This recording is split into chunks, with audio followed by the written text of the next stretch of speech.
asalaamualeykum man la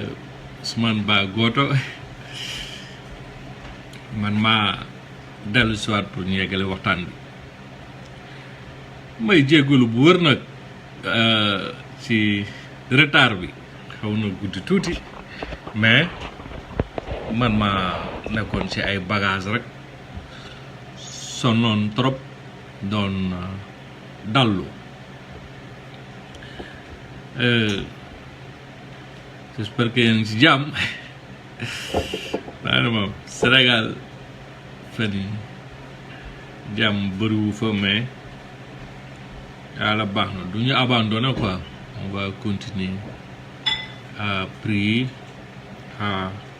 sensibiliser comme ça ñu bëri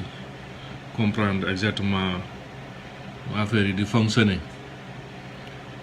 tey balaa ñuy sori tuuti dafa am benn exposition bu ma leen bëgg a defal ci mbiru Ousmane Tounkara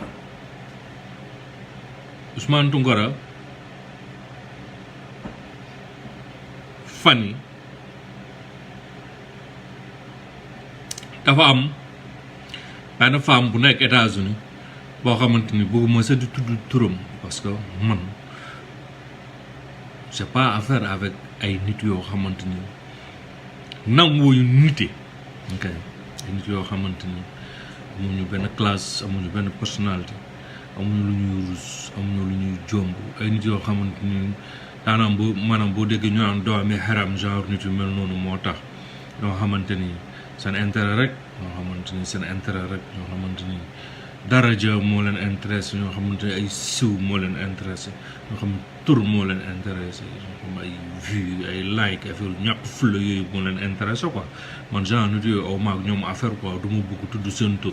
mais si ñoom ku ci wax loo xam du dëgg te ñu xam ne li du dëgg dinañ ko démentir quoi dañ koy démentir ok kuñ ci attaque aussi ñu tontu la ak koo mënta doone nga wax ñu loo ñu war ta wax ñu tontu la ñu wax ak yow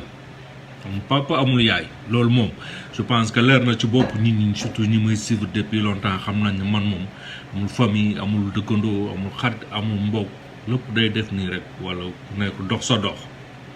noonu laay dundee malheureusement quoi peut-être am na ñoo xamante ni loolu neexu leen mais c'est leur problème man noonu laay dundee quoi parce que toute ma vie damay bàyyi muy sedd rek ku ma def dara man a garaawal naa bàyyi mu jàllo quoi j'ai vécu ça toute ma vie léegi nag dama toll ci benn moment boo xam dootuma bàyyi mu sedd quoi ma ñoppatee benn ma ñoppati la 142 000 fois après luy xew-xew parce que am na ñoo xam ne reewande moo tax ñuy def yenn nii wala ñuy compasser ils essayent quoi dañuy essayer boo réagirul après ñu continuer nag de la faire mal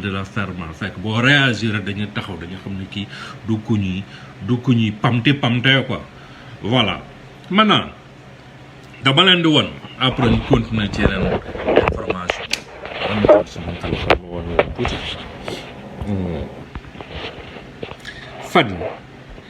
femme bi dafa am benn site boo xamante ni moom moo ko créé site bi mu ngi tudd jubanti .com léegi dafa dem ci internet bi wër fa benn papier boo xamante ni ci mook Ousmane Tounkara ñoo bokk même tur mais du même Ousmane Tounkara bi quoi boo xoolee boo demee benn site la bu ñuy wax justiciauslaw.com ok law@justiciau.com ok fii pétition bi ngeen di gis ni gis ngeen ko muy circuler ci internet bi ñu ne United States Court of Appeals for the Third Circuit number 122874 bu ngeen xoolee fii da ngeen di gis mu ne Ousmane Tounkara petition ok then you have here mu ne Attorney General of the United States of America responded mu ne fii ok boo xool dafa ne an petition for review of an order of Board of Immigration Appeals agency number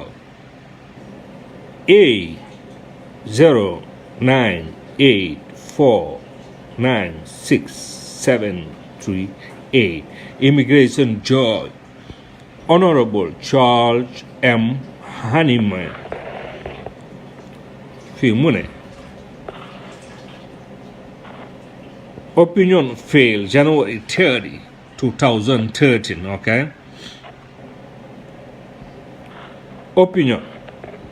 Mune,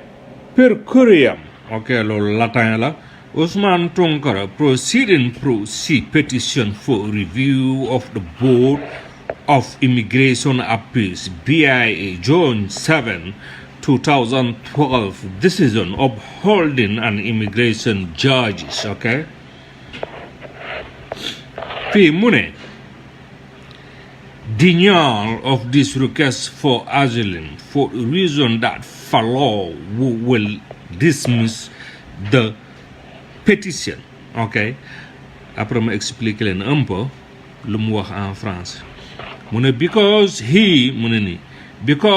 was right primary for the parties. We will discuss the background of this case only briefly. Tunkara, a native and citizen of Guinea, was admitted to the United States in 1998 as a non-immigrant student after graduating from St. Joseph University. Tunkara attended Westchester University graduate program until the fall semester of 2006, at which time he became unable to pay his tuition. He did not register for classes for the spring semester in 2007. Tunkara's no-immigrant status was determined on September 26, 2006 because he failed to maintain a full course of history. Okay? DSS, Department of Homeland Security, commenced removal proceeding on July 19, 2007, charges Tunkara with removal as an alien who, after admission as a non-immigrant person to aid USC. Ok, je pense que mun na yem foofu. Maintenant ñu xool fii tuuti, ok, boo ngeen xoolee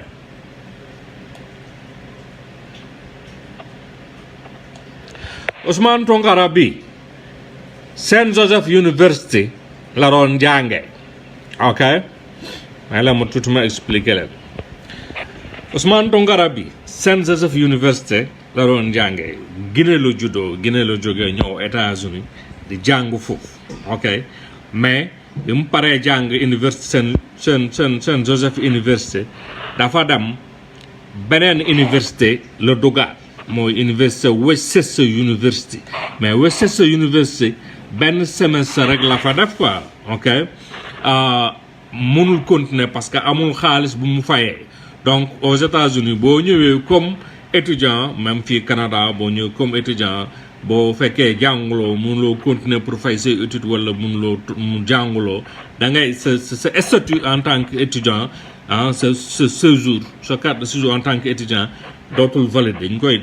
koy supprimer quoi. Donc da ngaa war a génn dëkk, mais après étudiant yu bëri dañuy dem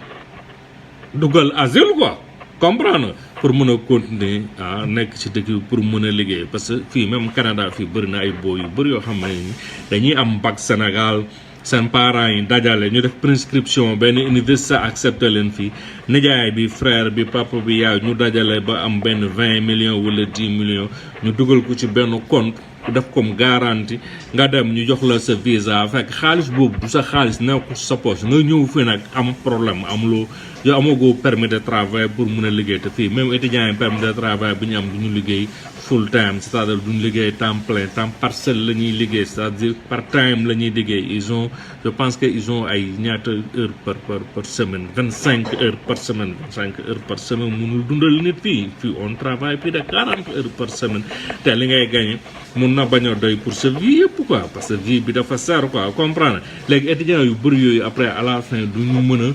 continuer seen jàng quoi donc dañuy bàyyi dem liggéeyi quoi comprendre mais boo bàyyee sa statut day yàqu quoi donc fii nekk illégal doo fi légal quoi te xam nga dëkk yu mel ne Canada c'est pas comme Europe nga xam mën nga jëm wuti ay saaxaan dem jaay c'est-à-dire nga wuti ay fake ay sac contrefaçon yu defaree ay Napoli ak affaire yi nga dem jaay quoi comprendre wala yaa xam looy jaay nga fii amul loolu amul jaay quoi fii doo dox ci mbedd ba gis kuy jaay ci mbedd mi quoi amul loolu donc liggéey rek nga mën a def te boo amul permis de travail doo mën a liggéey wala ay liggéey yu bon ngay am yoo xamante ni gain boo wàccee am na nu muy demee boo tëddee soo doo mën a naloo comprendre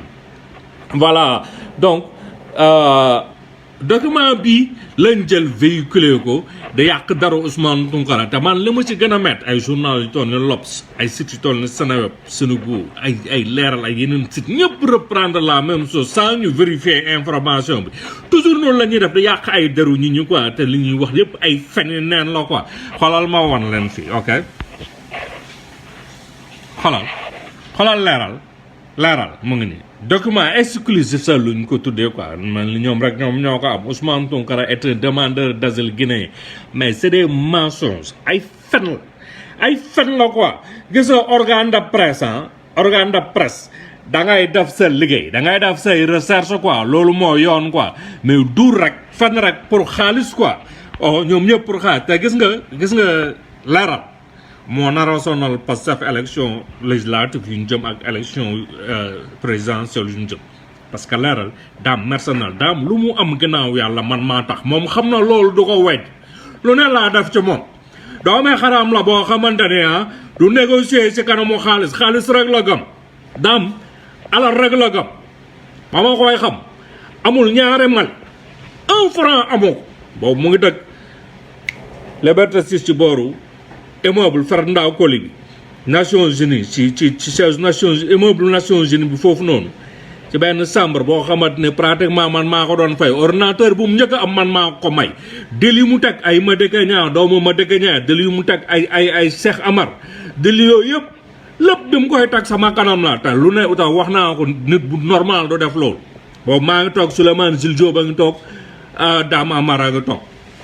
comprendre mu koy def sama kanam c'est un imbécile de 18e degré man maa ko wax ba adduna doo tukki moom doo ma toon parce que bu ma tontoo ma teegal ndaay moom xam na ma bu baax wóor na yàlla comprendre nga voilà donc Pastef bu ñu bëggee man ma suul ko complètement 3 mois kenn dootul wax leeral loolu proposé naa ko Amadou Ba léegi ci moom la des rek mu ne ma ok vas-y bu ñu ne ma allez vas-y leeral ma suul ko ba mu suulu kenn dootul wax leeral dootul exister ci kaw suuf parce que man xam naa fu may jaar pour def lool te moom xam na man xam na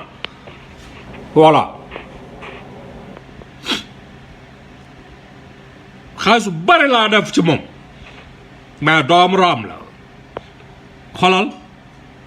ma expliquer leen tuuti may la ma tuuti rek ma expliquer leen maintenant boo demee sur LinkedIn ok da ngay gis Ousmane Tounkara am na fi profil mu ngi nii Ousmane Tounkara ok CEO at Majutu Technology Bronx New York United States 200 net relations ok bi mooy compte Ousmane Tounkara sur LinkedIn boo xoolee fii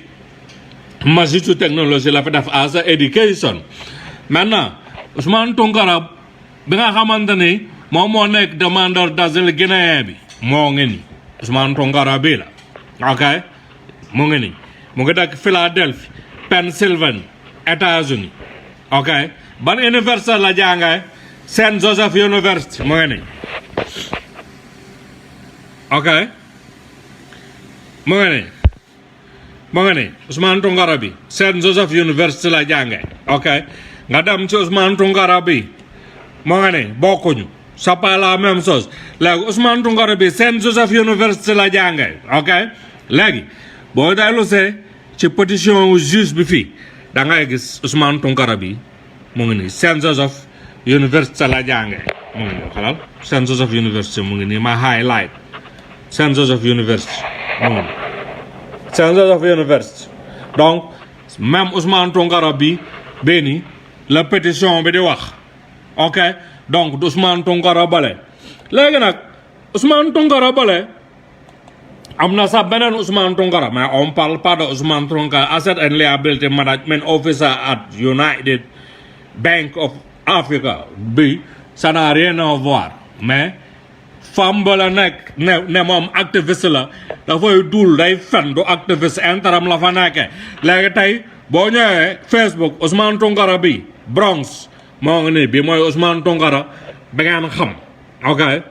bi mooy Ousmane Tounkara ba ngeen xam d'accord ok bi mooy Ousmane Tounkara ba ngeen xam mais am na aussi beneen Ousmane Tounkara mu ngi nii Ousmane Tounkara bi mu ngi nii moom it Guinéen la wala Nigérien la quoi il est de Niamey ok Ousmane bi mu ngi dëkk Walken New York léegi boo ñëwee mais mu tuuti rek ma woon la Ousmane Tounkara bi jabaram américain mu ngi jabaram bi kii jabaram mu ngi tudd Brian Marie ok la ramani d'origine parce que sant bi ak kii bi d'origine canadienne la quoi mais américaine la mu ngi tudd mu ngi dëkk Newport ok mu ngi nii mu ne marié à Ousmane Tounkara ok donc boo xoolee ñoo nekk ni ok donc munoo ñëw rek ci internet bi rek gis ay documents yoo xamante ni am na beneen Ousmane Tounkara mais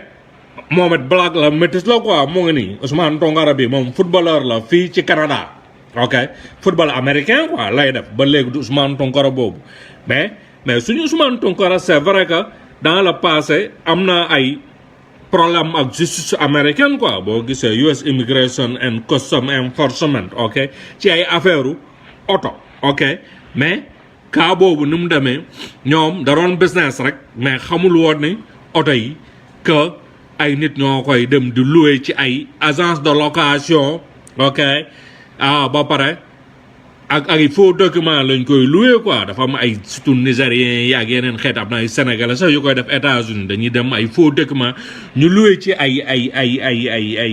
oto ci entreprise yu mag yi entreprise de location yi buñ ko louer ba pare après jël ko def ko ay pédage dugal ko ci ay conteneur yóbbu ko Sénégal wala ñu dugal ko ci conteneur yóbbu ko Sénégal jaay ko Ousmane Tounkara c'est vrai daan na jënd daan na business ak ay nit yu koy jaay oto quoi mais xamul woon ne gars yi dañoo sàcc oto yi après bi problème bi amee moom moo njëkk a dénoncé ñooñu loolu moo tax ñu téye ñooñu moom téyewuñ ko 7 personnes yoo xamante ni dañ leen arrêté tëj leen moom tëjuñu ko parce que justice su États-Unis du caaxaan bu fekkoon ci la bokk moom dañ koy tëj comprendre nga parce que pendant plus de 8 mois police ñu ngi def enquête bi ok donc Ousmane Tounkara affaire boobu noonu cat moo ko ci topp rek moom moo taxoon mu dugg si les gars yi nag ñu bëri affaire boobu la ñuy jël utiliser ko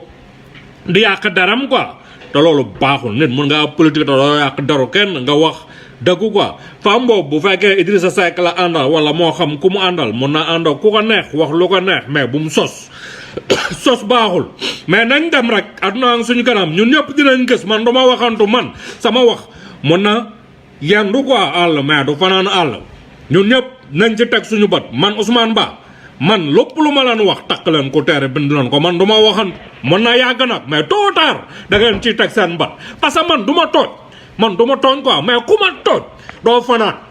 su ma nee doo fanaan nag mën ngaa bañ a fanaan tey mën ngaa bañ a fanaan fii ak 1 an mais tôt ou tard da ngay torox force parce que man du ma la baal boo ma baalawul du ma la baal te damay xeex ci zahir di xeex ci baaten man damaa sonn quoi ci ay fake people I don't like it j'aime pas des faux quoi ay faux I don't deal with that du ma faux ci lool te dafa bëri ci ñun te loolu dafa war a jeex nit da ngay dëggu nit da ngay ragal yàlla quoi nit da ngay ragal yàlla comprendre nga voilà léegi boo ñëwee fii xoolal ma wan la Saint Joseph University ok Saint Joseph University xaaral ma wan xoolal seen site internet moo nekk ok Saint Joseph University ok léegi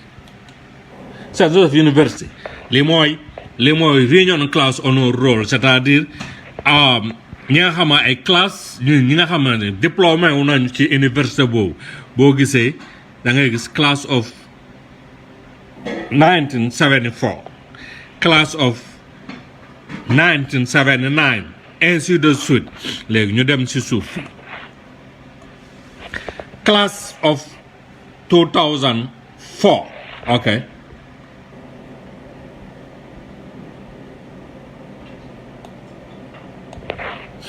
Ousmane Tounkara ok mais Ousmane Tounkara bii la ok University of Saint Joseph du Ousmane Tounkara bii Ousmane Tounkara suñu Ousmane Tounkara activiste sénégalais né au Sénégal moom moo gën a nekk sa Sénégal ak femme boobu noonu di expliquer naan ay Ousmane Tounkara demandeur d'asile guinéen la quoi ok ay duul neen la ok c'est vrai que am na ay africain yu ñëw Europe wala Amérique di utiliser di wut jënd nationalité guinéen wala nationalité mauritanien surtout mauritanien di def ci ay demande d'asile fii nii Canada rek bëri na fi dafa jeex boo yu bëri ay nationalité mauritanien lañ fi duggee pour wut demande d'asile mais amul problème parce que bu fekkee dañ la permettre nga liggéey fi pour mën a changer sa vie dimbali sa famille tout ça loolu amul benn problème am na sa ñuy wax ne fii ay góor jigéen lañ pour am kayit am na fi du jeex mais man duma leen blâme parce que ku nekk yaa xam sa situation quoi mais li ma mënul accepter mooy ay nit ay presse bi ay journaliste ay presse en ligne presse en papier yi nga xamante ne tey ñoom ñoo ëpp doole biir Sénégal de fen ci ay document yoo xamante ni defuñu seen liggéey defuñu seen recherche quoi loolu man dama ko accepter dama ko nangu comprendre nga voilà donc on ferme tout ça donc tey Ousmane Tounkara bii nii la ñuy wax ñun suñu Ousmane Tounkara jàngul suñu Ousmane Tounkara jàngam sorewul suñu Ousmane Tounkara bi def live ku ko déglu xam ne deful université ku ko déglu xam ne jàngam sorewul jànganu tuuti rek comprendre donc nit boo déggee benn affaire da ngay utiliser sa xel yàlla moo ñu jox xel pour ñu koy utiliser du ma ne nag dama intelligent or whatever mais lu ma dégg balaa ma ci réagir damay dem laaj damay def samay recherche surtout moment bi nga xam ne internet bi lépp loo ko interroger pratiquement mu andi la réponse exacte bi wala bu ko xaw a jege ok après nga def sa thèse bopp def say analyse bopp pour xam lan moo méngoo ak dëgg ak lan moo méngoo ak i fen voilà ok bu ñu jógee ci loolu ñu dugg ci yeneen i mbir laaj bi xam naa après dama koy dagg nag parce que damay bañ mu gudd trop suba mun nañ ko yàggale quoi ñi nga xamante ne aussi guddi na trop ñoom fi ñu dëkk mën nañu bàyyi ba suba ñu ñëw continuer seetaan bi quoi parce que mu ngi ci sama mur Facebook supprimé wu ma ko fan yi Sénégal ciment bi suuf bi béton bi lépp dafa yokk ok léegi chaque instant rek ay commerçant jug rek réunion seen biir muy grossiste yi ne dañuy yokk benn produit fan lañ ko teg sama café quoi man yeewoo damay naan café benn kaasu café rek laay naan léegi voilà fan lañ ko teg fi ñu ko teg c'est simple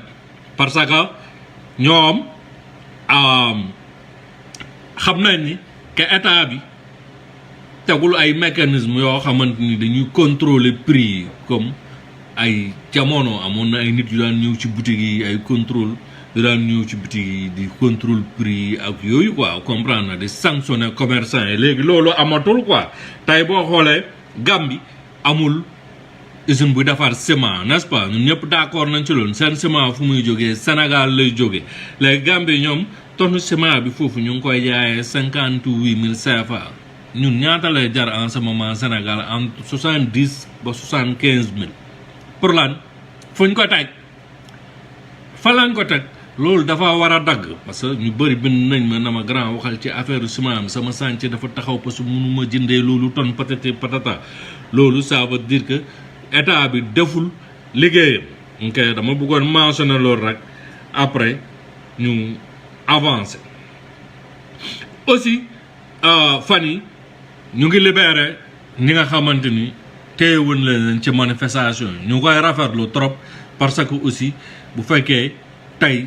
kilifa yëpp jóg ne nañ bàyyi xeex bi nañ libéré ñëpp nañ sàmm jàmm nañ cultiver jàmm Sénégal parce que Sénégal dëkku jàmm la sëñ Mountaga mu tedd mi yàlla na ko fi yàlla bàyyi mooy ko ak wër bëree bàyyi ko fi ba ci kanam taxawaayam rafet na trop ci li mujjee xew Sénégal fan yi parce que ñun loolu rek lañ doon kaas loolu rek lañ bëggoon quoi moom mooy bu lu rëy lu toll nii amee bu amee ay mbir yu xew kilifa yu jóg xëpp ci ndox wax ñëpp dal ok mais ci biir loolu ba léegi gouvernement bi Macky Sall ak ñoñom ñu ngi tardé pour respecter li nga xamante ne loolu la leen kilifa bi wax pour ñu def ko quoi il continue à mentir il continue à accuser Sonko il continue à maintenir en prison certains activistes et tout ça tey boo xoolee ba léegi des na 4 activistes yu ñu téye Ziguinchor Diourbel ba léegi des na 22 manifestants yu ñu téye foofu noonu ci prison Diourbel tey Cap Manuel d'après nos investigations am na 18 manifestants yu ñu fa téye ba léegi te quelques si ñoom dañoo gaañu nanguwuñ leen faj ñooñu lu leen dal bi prison Macky Sall responsable ok loolu na leer Fort Bay am na 2 activistes yu ñu fa téye ba léegi ok maintenant que Macky Sall reconnaître na ni que y a eu des morts ok parce que bu fekkee dañoo décréter benn journée de deuil national ok reconnaître nañ ni déjà donc am na ay morts quoi léegi fu ñu demee ba reconnaître ne ay morts am na plus de 15 morts am na ça veut dire que am na responsable am na ku waral yooyu morts muy ku mënta doon il faut mu jël ay responsable tamit il faut qu'il réponde devant la justice bon Sénégal en ce moment justice amu fa sax mais dina fa am un jour bu ñu yàqamti quoi nañ continuer xeex bi rek parce que il faut ñoom ñu xam ne que ñun nekkatuñu ay 1960 wala 1970 on est en 2021 Macky Sall bu xamul ni on est en 2021 ça veut dire que mu ngi nelaw ba léegi il est temps pour mu yeewu comprendre nga voilà te ñu bañ a nangu benn politicien di ñu utiliser dañu jaxase xeet yi xam ngeen bu ngeen di déglu sama live depuis longtemps lu ma yàgg kaas la lu ma yàgg ñaaw la lu ma yàgg avertir la toujours maa ngi leen di wax ci waxu ethnie nañ ko moytu waxu ethnie amul benn live bu ma def te waxuma nañ moytu mbiru ethnie parce que man damaa nekk seen biir man je suis à 8000 kilomètres de man maa ngi Montréal en ce moment ñibbisi naa quoi damaa voyagé woon ma ñëwaat naa ok lépp lu xew ci seen biir xam naa lépp lu xew ci seen biir man Ousmane Ba xam naa moo tax toujours damay avertir mais ñu bëri duñ ma déglu quoi comprendre ñoom seen objectif mooy jaxase xeet yi xam nga tey boo demee ci internet bi temps la ci ginnaaw pël yi lañ jàpp Haalpulaar di leen saaga di leen wax lu ne ok ñu si bëri ñu koy def dañ leen fay pour ñu koy def ñu si bëri ñu koy def ay faux compte la parce que Macky dafa bëgg a déstabiliser réew mais bugg ci feeñ quoi c'est comme le cas bi mu def ci affaire Ousmane Sonko ak Adji Sarr dafa bëggoon déstabiliser Sonko dafa ko bëggoon rey complètement mais ñu jaarale ko ci Adji pour moom mu bañ ci feeñ c'est la même chose bu muy def entre les ethnies donc dafay utiliser ci ethnie yi mu bokk boo xoolee tey Sénégal ñaari ethnie lañ fa gën a saaga moom mooy Haalpulaar yi ak séeréer Macky Sall ci ñaari xeet yooyu da cee bokk. Macky Sall Fatick la juddoo fa la yoroo fa la màggee même bu fekkee ay parents d'origine Fouta lañ comprendre Fouta xoolal nu mu leen utiliser leen comme pas possible tu comprends mais Fouta ñi nga xamante ils sont avertis ñi nga xamante ni xam yeewu nañ am nañ xel ànduñu ak Macky Sall parce que xam nañ Macky Sall deful dara Fouta dama leen sama mbir ngeen xool photo Fouta bi ma publier foofu amuñu luñ lekk amuñu luñ naan y a rien carrément woon la xaraba woon la benn mbir léegi nga xool amul dara xaaral rek may leen ma une minute rek ma woon la benn affaire léegi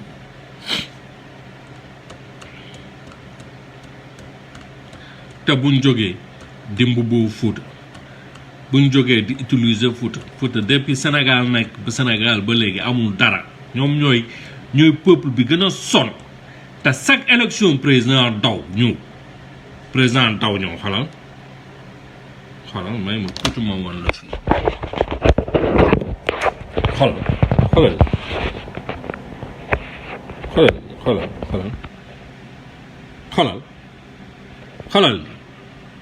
xoolal am fa ne sama beneen ordinateur bi sa tëccin ma koy laal ak sama xoolal Matam Janjoli Sinthiane Wuro Sidi Kanel xoolal Sinthiou Bambabe xoolal Wasokobe Oggo xoolal Seno Palel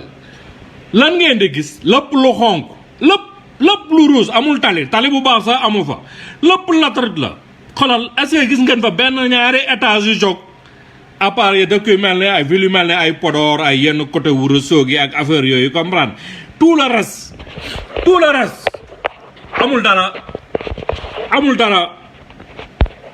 amul dara pourquoi parce que chaque instant bu politicien ñëwee da leen di utiliser dem yoonam chaque instant bu politicien ñëwee utiliser leen dem yoonam loolu dafa war a jeex quoi comprendre nga dafa war a jeex te ñi xam ni Fouta la majorité ne sont pas avec Macky Sall dernièrement meeting bi ñu fa def ñoom gis ngeen lu fa xew dañ leen accueillir ak ay brassards rouges léegi nag yeneen jeunes yi ngeen gis ci stade bi ak ci manifestation Farba Ngom bi c'est vrai que ju bëri dañ leen di fay parce que nit bu la xiifalee ba nga xiif ba amatoo dara bu la proposer 1000 francs wala 2000 pour nga ñëw assister ko boo amul fulla dëgg boo gëmul yàlla dëgg da nga jël 2000 bi ñëw tàccu ak def loolu tey bu Aly Ngouille Ndiaye defoon meeting Jolof la même chose moo fay xew di nga gis ay nit yoo xam ay bañkat lañ mais 2000 boobu wala 5000 boobu dañ koy soxla ci jour boobu moo tax ñuy ñëw taxaw quoi ok donc ñooñu tey bu fekkee 10 000 personnes moo fa ñëw multiplier ko par 3 comprendre voilà wala par 4 2500 yi rek ñoo gëm li leen Farba Ngom woo foofu ñi des ñëpp gëmuñu ko te bu élection jotee duñu votal Macky comprendre élection yi Fouta Macky da koo sàcc Macky élection yi passé fépp da koo sàcc partout da koo sàcc loolu ñun xam nañ Macky xam na ni du majoritaire biir Sénégal c'est la personne la plus détestée au Sénégal et te xam na ko te loolu ça lui fait mal xam nga dafa am benn sommet sur l'environnement bu war a am États-Unis Biden invité ñëpp invité wul Macky Sall gis naa ko fan yi gars yi di ko publier ci internet bi mais c'est pas vrai Macky Sall invité nañ ko moom moo décliné pourquoi mu décliné en ce moment il a peur d'aller publiquement ci ay événements yu mel noonu dans la diaspora il a complètement peur parce que xam na bés bu tegee tànkam ci diaspora bi publiquement moom dina gis lu mës a gis bu mu duggee bi mu juddoo ba léegi dina dégg lu mës a dégg man maa la ko Macky Sall voyage am dina wàññeeku fan yi di ngeen gis voyage am dina wàññeeku bu baax comprendre parce que lu mu gën a tiit mooy ñu koy dénigrer à l'international loolu la gën a bañ moo tax toujours muy génnee xaalis bu bari pour ñu koy défendre ci réseaux sociaux yi muy tax muy fay yenn scènes yi pour ñuy def ay reportage ci moom comprendre voilà mais ñun duñ ko bàyyi dañ koy topp boo mu sës léegi d'après mes sources dañoo ma xamal ni que Macky Sall mu ngi négocier ak Karim Wade pour mu remplacer parce que Macky Sall en ce moment bëggatu ci dara parce que moom ñëpp ko trahir remaniement dina am du yàgg dara da ngeen teg seen bët presque ñëpp lay dàq presque ñëpp da leen di dàq quoi presque quoi man maa leen ko wax bind leen quoi comprendre bu ciy garde 5 ministres la cee garde ñëpp dina leen remplacer comprendre maintenant il paraît mu ngi négocier deal ak Wade en personne Wade père lay négocier quoi xam nga man Abdoulaye Wade bëgguma wax dara du ñaaw ci moom PDS tamit il faut qu'on dise la vérité depuis bi kaaw Ousmane Sonko bi ak Adji Sarr démarré ñoom seen position changé wul quoi ils ont défendu Ousmane Sonko bekko oncle nag surtout l'honorable député Mame Diarra Fam sama sœur ok du question parce que je l'aime bien c'est parce que dëgg la ok léegi nag mais politique la rek xaw ma ndax loolu stratégie la wala du stratégie loolu moom rek moo ko xam quoi te je pense que du stratégie lu dëggu la ci moom quoi comprendre parce que sortie am yëpp tey dafa mel ni nekkul sa député wu PDS dafa mel ni député wu askan bi la quoi tey taxawu askan bi quoi vraiment ok mais d'après mes sources te man samay sources ñi ci juum bëriwul que en ce moment Macky Sall mu ngi négocier ak Karim Wade pour que Karim ñëw mu jox ko nguur bi c'est que lëba ji élection yi ñu jox Karim pouvoir bi pour Macky Sall dem mais ak ay accords yoo xamante ni kenn du ko topp kenn du topp famem ak ay ñoñom parce que scandale yi fi xew ci 9 ans yu génn dafa bari te scandale yëpp dañoo am ay preuves yu leer nañ yoo xamante ni mun na inculper Macky Sall man depuis longtemps maa ngi leen di wax samay preuve li may xaar moo ñu téye ma man je sais que Macky dina ma teg loxo parce que peut-être ça ils ont réussi peut-être moment bii nii am na nu muy demee n'importe quel moment mun ngeen ma gis Sénégal mun nañ ma extrader Sénégal quoi comprendre parce que man d'après samay recherche je pense que il a réussi à corrompre certaines personnes quoi fii certaines personnalités xaw ma nag lu mu dig gouvernement wu Canada wala whatever mais je sais que any moment mun na ma fekk Sénégal mais aw ma problème boobu man garaawul comprendre nga man j'ai vécu plus de 25 ans à l'étranger man nekkuma fii parce que dama tiit wala léegi non je suis là pour benn mission bu claire comprendre comme ni ma nekkoon États-Unis pour benn mission bu claire comme ni ma nekkoon Europe benn mission bu claire comme ni ma nekkoon Asie benn mission bu claire comme ni ma nekkoon ci ay pays africains benn mission bu claire mission bu ma yàlla yónni ci quelque part su ma demee ba jeexal ko damay dem feneen doxat beneen mission quoi man loolu mooy sama vie comprendre mais fu ma mënta dem damay dellu Sénégal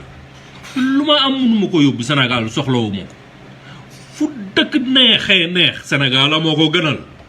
donc ma ragalu ma dem Sénégal mais n'importe quel jour mun ngeen ma gis Sénégal parce que je pense qu'il a réussi ci man ci lu mu réussir ci Assane Diouf je pense qu'ils ont réussi ci man ci lu ñu réussir ci Ousmane Tounkara mais loolu man duma noppiloo man buñ may rende sax sama biir ba suul ma sama biir pax bu ngeen ko sulee da ngeen may fekk may kaasal Sénégal may wax may xeex dëgg comprendre nga te avertir naa leen 1 milliard de fois ci Ousmane Sonko buñ ko laalee liy xew te effectivement ñëpp teg nañ ci seen bët maa ngi leen di avertiraat man bés buñ ma emprisonné lu gën a garaaw la xewoon dina xew bu nit ñi génnul sa jinne yi dinañ génn xeex lu doy waar laa leen wax peut-être nag waxe dof lay nuróol peut-être tout ça du ñëpp ñoo ko mën a comprendre mais bu bés boobu jotee da ngeen ci tagal seen bët te la may wax am na ay quelques nit ci yéen bëriwul nag mais quelques nit ci yéen ñu may seetaan en ce moment parce que maa ngi gis seen tur xam ngeen li may wax bu baax a baax j'aime pas bëgguma sa di wax ci côté boobu quoi mais maa ngi leen di xaar rek man ñoom rek laay xaar yàqamtuma dara lu may def ok ñu jógee ci loolu ma doon wax ni fan yi Karim mu ngi dugal ay oto quoi mu ngi dugal xaalis Sénégal mu ngi dugal ay oto te loolu Macky Sall yëg na ko gis na ko boo gisee ni réagir wuñ ak dañ ko sosoon ne dafa yoral Sénégal ay milliards nanguwuñu oto yooyu nanguwuñu xaalis boobu te xaalis boobu mu ngi dem ci ay militants wu ñu ko représenté biir Sénégal ok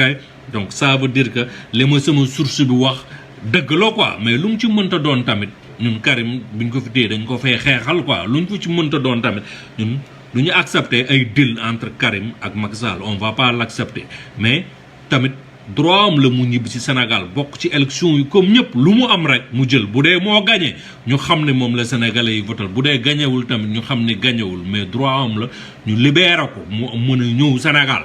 comprendre nga mais bàyyi leen xel ci la ma leen wax.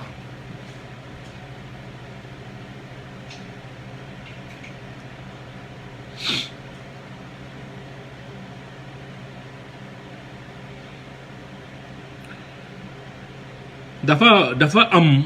ay mbir yu grave yu xew ICS Mbor loolu dama ciy def live spécial parce que ni ñuy traité ouvrier yi foofu surtout journalier yi du yoon c'est pas normal maa ngi def ay recherche yu yéeme yoo xamante ni bu may def live ci ICS moom rek laay wax ci ICS rek laay wax jour boobu noonu quoi may leen ma rek fii ak ay quelques jours moo ñëw ma wax ci Guy Marius Sagna dafa war a am oto force dafay am oto mais li ma si jaaxal dañ koy jëndal oto suba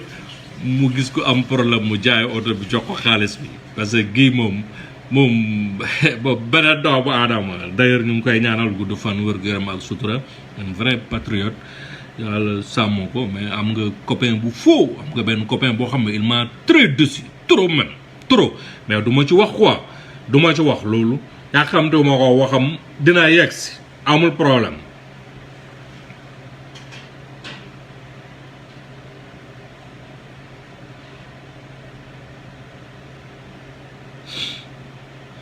voilà léegi daal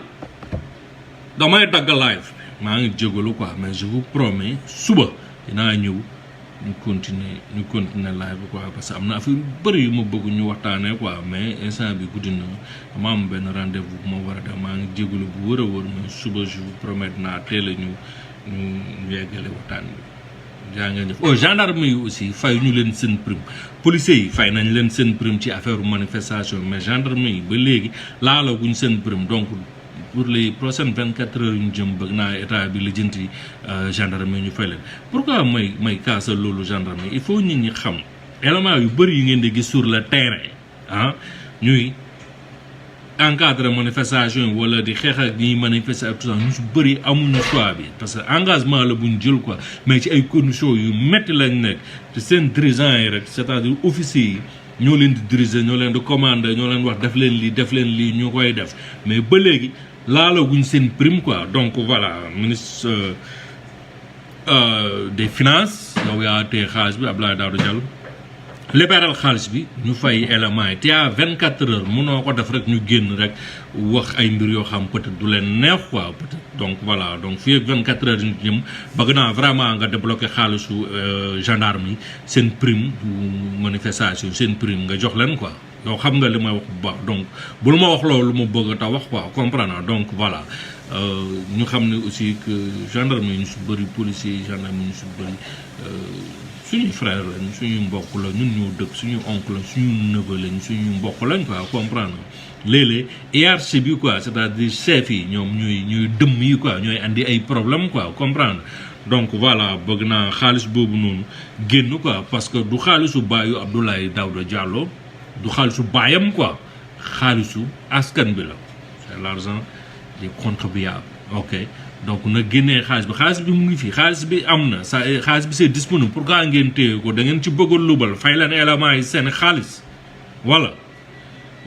jaa ngeen jëf n'oubliez pas de soutenir Ousmane Tounkara demain au tribunal surtout sénégalais yi nekk New York merci beaucoup jaajëf